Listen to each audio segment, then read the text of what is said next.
हमने grand dialogue की बात की थी पॉलिटिकल पार्टी से कि आए, बल्कि हमने तो एक कदम और आगे बढ़ के अपना प्लेटफॉर्म दिया था। हम ये चाहते हैं कि हम पहले भी ये चाहते थे, अब भी ये चाहते हैं कि मामला इफ़हाम तफ़हीम के साथ ही हल होना मुमकिन है। और आप देखें कि सुप्रीम कोर्ट ऑफ पाकिस्तान ने गुज़श्ता प्रोसीडिंग्स में भी ये ऑफर की थी कि अगर पॉलिटिकल पार्टीज किसी एक डेट पे इत्तफाक करते हैं तो हम ये करने को तैयार हैं कि हम डेट जो है वो उसके मुताबिक कोई रास्ता निकाल लेंगे।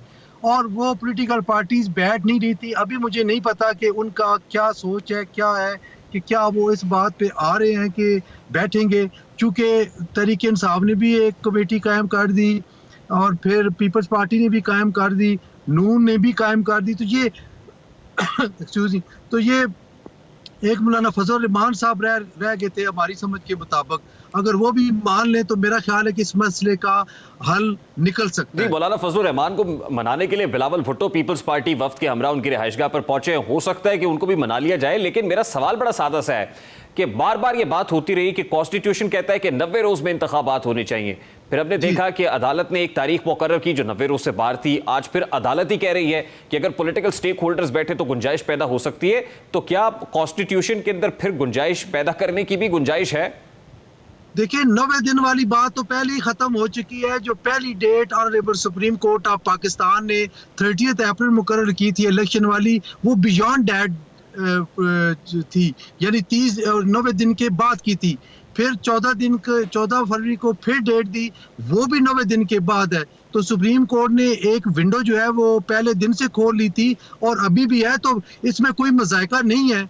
और अगर स्टेक होल्डर सारे बैठ के कंसेंसस के साथ कोई डेट देते हैं तो पहले भी आइन को अब खुदा न खास्ता हम ये बात नहीं करनी चाहिए, लेकिन कोई राह अगर कंसेंसस के साथ निकल सकती है तो आइन पे अमल दरामद कराने के लिए, आइन की उस शिक को अमल दरामद कराने के लिए ज़रूरी होगा कि कोई कंसेंसस डेवलप हो जाए। और सुप्रीम कोर्ट इस बुनियाद पे इसको बेस बना के कि पॉलिटिकल पार्टी सारी इस पे इत्तफाक़े राय के साथ ये काम कर रही हैं, तो ये हो सकता है। लेकिन पाशा साहब, ये गुंजाइश तो आइन के अंदर रहते हुए निकाली जा सकती है ना। यानी अगर आइन में भी कोई गुंजाइश पैदा करनी है तो उसके लिए कॉन्स्टिट्यूशनल अमेंडमेंट है, और अगर कॉन्स्टिट्यूशनल अमेंडमेंट होनी है तो वो पार्लियामान में होनी है। अब वो पॉलिटिकल स्टेक होल्डर जो पार्लियामान में नहीं है, पार्लियामान से बाहर बैठ के किसी एपीसी के अंदर कोई राह निकल सकती है? नहीं, एपीसी के अंदर तो राह नहीं निकल सकती। जाहिर है अब कॉन्स्टिट्यूशन में अमेंडमेंट होगी और कॉन्स्टिट्यूशन में अमेंडमेंट 2/3 मेजॉरिटी के साथ ही हो सकती है, इसके अलावा मुमकिन नहीं है। फिर ये होगा कि हो सकता है कि तरीके इंसाफ के वो मेंबरान जो कि इस वक्त असेंबली से बाहर बैठे हैं लेकिन उनके इस्तीफे नामंजूर हो चुके हैं और स्टे पे वो बैठे हैं, वो शायद अंदर आ जाएं और बैठ के एक अमेंडमेंट कर लें। इस हवाले से ऐसी कोई चीज़ नहीं है जो नामुमकिन, बल्कि तो यहाँ तक भी हो सकता है कि देखिए 58(2)B एक था, शिक थी आइन में, उसमें सदर मुमलिकत उस वक्त ही उनके पास इख्तियार था असम्बलियाँ तहलील करने का, हुकूमतें ख़त्म करने का। लेकिन आपने देखा कि वो जब इन्वोक हुई तो मामला जब हायर कोर्ट्स में आया तो उन्होंने असम्बलियाँ बहाल कर दी थी। तो ये भी मुमकिन है कि जो पहले असम्बलियाँ तहलील की जा चुकी हैं उनकी भी बहाली मुमकिन हो सकती है। तो ये कोई ऐसी चीज़ नहीं है, मुमकिन है। कोर्ट्स के पास बहुत सारे ऑप्शंस हैं। ये बड़ी इंपॉर्टेंट बात आप कर रहे हैं। अगर तो इसको वन बाय वन देख लेते हैं। अगर तो कॉन्स्टिट्यूशनल अमेंडमेंट होनी है तो क्या अमेंडमेंट होगी? क्या एक प्रेसिडेंट सेट किया जाएगा कॉन्स्टिट्यूशन के अंदर कि ये टाइम बार, ये डेज बार नहीं है, 90 रोज के अंदर इंतखाबात कराना, इसको कभी भी कराया जा सकता है? नहीं, देखें, ये वन टाइम हो सकती है। अभी आप देखें कि पीछे हुआ था ये अपना उनका हुआ था जो मिलिट्री कोर्ट्स का हुआ था, तो उसमें भी एक कॉन्स्टिट्यूशन अमेंडमेंट हो गई थी और वो वन टाइम थी। ये भी वन टाइम हो सकता है, क्योंकि अगर ये नहीं होगी और फिर हर आने वाली हुकूमत इस बेस पे कि जी के पैसे नहीं है, सिक्योरिटी का मसला है, तो वो साल 6 महीने या 2 साल आगे कर ले इलेक्शन को, तो ये भी कोई मुनासिब बात नहीं है।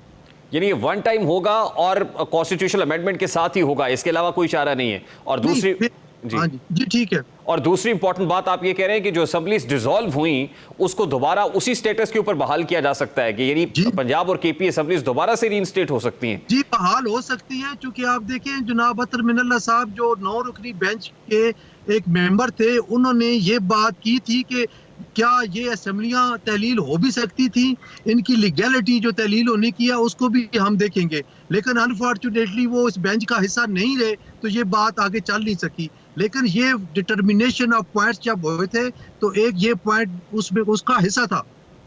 लेकिन पाशा साहब, हालात को किस तरह से देख रहे हैं? हमने देखा कि एक महाजराई थी, पॉलिटिकल स्टेक होल्डर्स और फिर अदलिया, आला अदलिया आपस में हेड ऑन कोलिजन की सिचुएशन में दिखाई दे रही थी। आप लोगों ने भी यौम ज़िया मनाया है। ये कैसे हुआ है कि आज अदालत कह रही है कि हम गुंजाइश पैदा कर सकते हैं? कि जब बेटर सेंस प्रिवेल करनी हो और मुल्क को इस बहरान से निकालना हो, तो फिर जो इदारे हैं वो अपना रोल प्ले करते हैं। हम समझते हैं कि सुप्रीम कोर्ट ऑफ पाकिस्तान के पास एक से ज़ायद ऑप्शन मौजूद हैं इस मामले को हल करने के लिए, और बाकी स्टेक होल्डर्स को ऑन बोर्ड लेके तो ये मुमकिन है। ऐसी कोई बात नहीं है कि इसको ये कहा जाए कि कोई काम नहीं हो सकता। देखिए, अभी भी 9 दिन से आगे आप चले गए हैं, तो ये भी तो कॉन्स्टिट्यूशन में कहीं प्रोविजन नहीं है कि आप 9 दिन से आगे चले जाएं। 9 दिन के अंदर तहलील होने की सूरत में 9 दिन के अंदर इंतखाबात होना मस्ट है, या अगर असेंबलियां खुद ब खुद जब डिसॉल्व हो जाती हैं, अपनी टर्म पूरी हो जाती है, तो फिर 60 दिन का टाइम दिया गया है कॉन्स्टिट्यूशन में। तो ये सारी चीजें अगर इस कॉन्स्टिट्यूशन प्रोविजन के होते हुए भी 9 दिन से आगे चले गए हैं, तो फिर ये भी मुमकिन है। नहीं, ये उस वक्त भी, यानी ये बहुत देर पहले भी हो सकता था। ये मेस और कियोस जो पैदा हुआ है, इसको पैदा होने से रोका भी जा सकता था। और उस वक्त जब पॉलिटिकल स्टेक होल्डर्स, खुद सियासी कायदीन, रहनुमा पहुंचे थे सुप्रीम कोर्ट के सामने और कहा था कि हमें सुन लिया जाए, तो अदालत ने कहा था कि आपको सुनेंगे, लेकिन उनको सुने बगैर फैसला दे दिया गया था। यानी वो अदालत जो उस वक्त सियासी रहनुमाओं को नहीं सुनना चाह रही थी, आज वो सियासी लोगों से कह रही है कि आप बैठे और बातचीत से मसले को हल करें। देखें, पार्लियामान को आप इग्नोर नहीं कर सकते, पॉलिटिकल पार्टीज को आप इग्नोर नहीं कर सकते। ये मेन स्टेक होल्डर्स है इस हवाले से, और पार्लियामान की ताकत और पार्लियामान की एग्जिस्टेंस वो अपनी जगह पे एक मुसलमा हकीकत है, तो उससे हरफ नज़र नहीं किया जा सकता। अब पार्लियामान जो वो ये बैठें, वो बात करें और इस मामले को अगर सुलझा ले, तो कोई ऐसी बुरी बात नहीं है। बार बार हम ये कह रहे हैं। देखिए, सुप्रीम कोर्ट ऑफ पाकिस्तान के पास उस वक्त एक था हल कि अगर हमारी बात मान लेते, हमारी इस्तदा जो बार बार हमने की कि फुल कोर्ट बिठा दे, तो फिर गवर्नमेंट के पास पीछे हटने का कोई जवाब नहीं था। वो भी यही कह रहे थे जी कि फुल कोर्ट बनाए। अगर फुल कोर्ट बन जाता और यही फैसला हो जाता जो अब हुआ है, तो इसमें क्या था? लेकिन किसी वजह से अगर नहीं बनाया गया, और ये बेटर सेंस अब प्रिवेल कर रही है कि आप पॉलिटिकल पार्टीज को ऑन बोर्ड लेके उनको सुनना चाहते हैं, तो देर आए दुरुस्त है, ये भी अच्छी बात है। नहीं, लेकिन फुल कोर्ट बनाने का जो उसूली मौक़िफ़ आपका भी था और कुछ जमातों पे था, उसके बाद आप समझते हैं कि फुल कोर्ट बनाने की कोई गुंजाइश नहीं होगी, यानी फिर जरूरत नहीं है, आप अपने उसूली मौक़िफ़ से पीछे भी हट जाएंगे फिर? देखिए, इसमें कुछ और भी मामलात है, सिर्फ इलेक्शंस के मामलात नहीं है। अब एक और मसला आ गया है जिस पे हमारा बड़ा कंसर्न है, जो कि supreme court practice and procedure bill के हवाले से है। उस पे हमारा कंसर्न है कि ये हमारे 20 साला मुतालबात थे जो मंजूर हुए और इस बिल की शक्ल में सामने आए, और पार्लियामान के दोनों ऐवानों ने उसको 2 दफ़ा मंजूर किया, और अभी वो सदर साहब के पास साइन होने के लिए गया। वो साइन करते या ना करते, आर्टिकल 75 के तहत ऑटोमेटिकली 10 दिन में यानी 20 तारीख को वो एक्ट बन जाना था, लेकिन उसको एक्ट बनने से पहले उस पे अमल दरामद रोक देना, ये हमारा बड़ा सीरियस कंसर्न है। इस पे इसीलिए हमने एहतजाज भी किया था, और अभी भी हम ये कहते हैं कि इस मामले को भी अगर आपने सुनना है तो फुल कोर्ट बना ले और उसमें फैसला करें। तो पाशा साहब, उस फैसले को तो पार्लियामान ने भी नहीं माना। कल 20 तारीख है, यानी चंद घंटे बाकी रह गए हैं। ये मामला कैसे फिर सेटल होगा?